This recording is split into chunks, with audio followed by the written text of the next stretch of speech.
Baadhi ya siri hazipotei, zinasubiri kwa miaka 30.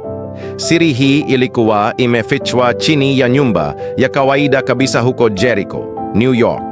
Mwezi Septemba mwaka 1999, mwanaume mmoja alikuwa anahama nyumba yake. Kila kitu kilionekana cha kawaida mpaka wafanyakazi walipokataa kubeba kitu kimoja.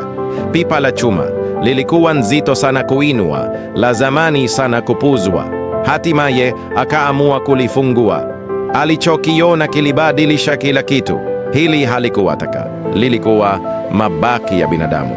Polisi waliitwa mara moja. Uchunguzi wa kitabibu ulionyesha kuwa marehemu alikuwa mwanamke kijana na alikuwa mjamzito wakati alipofariki. Lakini kulikuwa na tatizo kubwa. Hakuna jina, hakuna taarifa ya mtu aliyepotea, hakuna familia iliyojitokeza. Kulikuwa na ukimya tu. Wachunguzi walipoendelea kuchunguza, kitu kimoja kiliwavutia macho. Pipa lenyewe halikuwa la kawaida. Lilitengenezwa mwaka 1965 na ndani yake kulikuwa na kemikali zinazotumika kwenye viwanda vya plastiki. Maelezo hayo madogo yalibadilisha mwelekeo wa uchunguzi mzima. Polisi walifuatilia historia ya umiliki wa ile nyumba kwa miongo kadhaa nyuma. Jina moja liliendelea kujirudia: Howard Elkins, mmiliki wa kiwanda, mwanaume aliyeoa, baba wa watoto 3. Kwa miaka mingi hakuna aliyewahi kuhoji maisha yake ya nyuma. Kesi ilipoonekana kwenye habari, simu moja iliingia. Haikujulikana ilitoka kwa nani. Mtu yule alisema Howard Elkins alikuwa na uhusiano wa siri na mwanamke aliyeitwa Raina Marokin. Raina alikuwa ametoweka miaka mingi iliyopita. Alitokea El Salvador. Alikuwa kijana na alikuwa mjamzito. Simu ile iliongeza taarifa moja ya mwisho iliunganisha kila kitu. Elkins alikuwa na kiwanda kilichotengeneza mimea ya plastiki. Ghafla, kemikali zilizopatikana ndani ya pipa zikapata maana. Polisi walimfuatilia Elkins hadi Florida. Alipoulizwa, alikana kujua chochote kuhusu pipa lile.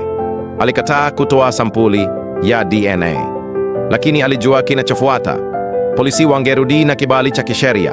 Hawakufika. Kabla hawajarudi, Howard Elkins alijua. Wengi walidhani hapo ndipo hadithi ingeishia. Haikuishia hapo. Ndani ya pipa, polisi walipata daftari. Daftari hilo liliwaongoza kwa rafiki wa Raina. Alithibitisha ukweli wote. Raina alikuwa katika uhusiano na mwanaume aliyeoa. Alipopata ujauzito, alifanya uamuzi moja uliobadilisha kila kitu. Aliwasiliana na mke wa mwanaume huyo na kumwambia ukweli. Baada ya hapo, Raina hakuwahi kuonekana tena. Polisi walihitimisha kuwa Elkins alimuua Raina, akaweka mwili wake ndani ya pipa na kupanga kulitupa baharini. Lakini pipa lilikuwa nzito sana.